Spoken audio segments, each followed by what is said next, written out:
Başladın mı? Hürmetli abunaçılar mı? Mallarda yem bir jarana Xudo xolasa. Mücaralarni beramiz hozir. Mücarani 2 malga beramiz. Şurup beramiz. Bir çılpaq, 2 çılpaq tağallarına Xudo xolasa. Ki bu kadar kilo. Mumican kilo. Ki korkma. 3-cü kuvat oğlum operator bo'libdi. Hatta kamchiliklar bo'lsa, uzr eldimdan o'taqman. Ana bu kommentariyada xabarim o'tgan safar 2 video qo'ydim, istoriyalik reelsga ham qo'ydim. Yaxshi patish ketdi. Xudo xolasa, Ekatron kanalda qo'yib boraverammi?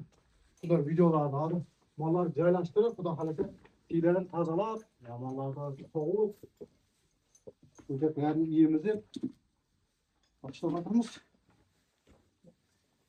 paklaş jarayonu mallarda paylaştırış. Hani ne çıkıp da kanasılarda mal bağış. Mal bağışa kan satamaz. Yemler kımbat, kuru. Bizlerde yılan yaxşı, Rossiyada ya Aslanbek O'razmetov Turo degan bir ukam var benim. Yarım metr, 1 metr qarlarda mallarni tiyin tozalab, derslerini chiqarib, voy, kan satamaz. Rahmat shu bolaga. Bilmem, kuzatib kommentariylarda yozib turibdi. Dastanni ko'rib turgan bo'lsang, rahmat. Bir narsa deb yozib ket. Omad deb. Qani, gapki, o'g'lam dedik. Yemini berib o'lcham. Ağalarına yo'q bular.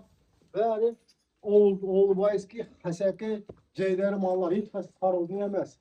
Eldin aytib qo'ying.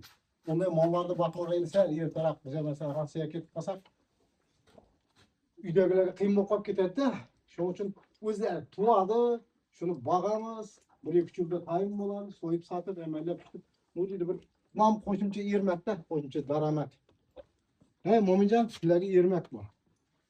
Podpishka qiling, like bosing, podpiska bo'ling, do'stlaringizga bering, hammangizga rahmat. Bo'ldi o'chir.